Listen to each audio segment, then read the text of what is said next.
हम्म। मैं अमित अग्रवाल, देवभूमि contractor welfare association का अध्यक्ष, जिसमें कि हम उत्तराखंड पेयजल निगम और उत्तराखंड जल संस्थान में सभी कॉन्ट्रैक्टर कार्य कर रहे हैं, जिसमें दोनों में आ रही समस्या के लिए हम जो आवाज़ उठा रहे हैं, वही आपने आज देखा कि हमने माननीय मुख्यमंत्री जी को ज्ञापन भी दिया है, अपनी बात को रखा है कि हमारा जितना शीघ्र से शीघ्र पैसा, 1 सप्ताह के लिए हमने कहा है कि 1 सप्ताह में हमारे भुगतान कराए जाएँ, तभी हमारे को मार्च 2025 तक जल जीवन मिशन हर घर जल हर घर नल पहुंचाने में हम सहायक लोग। जल जीवन मिशन कार्यक्रम के अंतर्गत, जो जैसा कि आपको विदित है, माननीय प्रधानमंत्री जी की एक बहुत उज्जवल योजना, जिस पर कार्य हम लोग कर रहे हैं, लेकिन काफ़ी समय से इसमें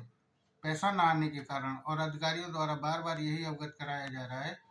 कि बस आप काम कीजिए, इस वीक पैसा आ जाएगा। ये सुनते सुनते कई माह बीतने के बाद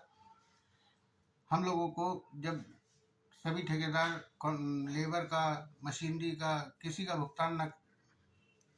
कर पा रहे थे, तब उन्होंने एक फैसला लिया कि हमने इस बारे में पैसा न आने के लिए माननीय मुख्यमंत्री जी को अपना एक ज्ञापन दिया है कि 1 सप्ताह में हम लोगों का भुगतान कराया जाए, जिससे कि ये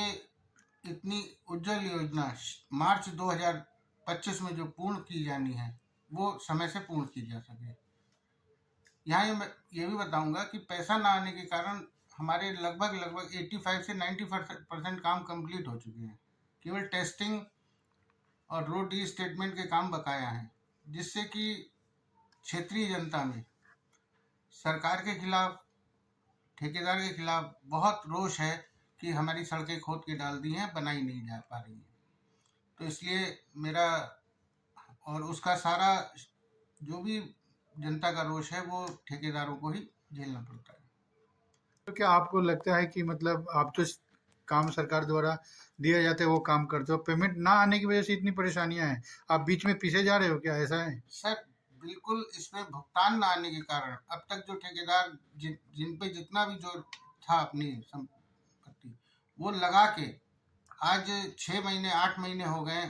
किसी को भी कोई भुगतान न मिलने के कारण सब बिल्कुल खाली हो चुके हैं। अगर अभी मान लो चुनाव का वक्त, अगर पेमेंट रिलीज ना हुआ तो अभी आपका अगला स्टेप क्या होगा? सर, हम लोगों ने माननीय मुख्यमंत्री जी को ज्ञापन दिया है, सचिव साहब को भी अपना पत्र भेजा है, एमडी साहब को भी भेजा है, और अगर 1 सप्ताह का उनको कहा है कि 1 सप्ताह में हमारे भुगतान कराए जाएं। अगर 1 सप्ताह में भुगतान नहीं हो पाते हैं तो हम 5 या 6 तारीख में सचिव साहब से मिलेंगे और काम बंद करने की स्थिति में आना पड़ेगा हमको। यहाँ मैं आपको ये भी बताऊंगा, अभी आपने कहा कि जैसा कि ठेकेदार पिस रहा है, तो यहाँ बिल्कुल 2 तरीके से पिस रहा है ठेकेदार। एक तो जो ठेकेदार ने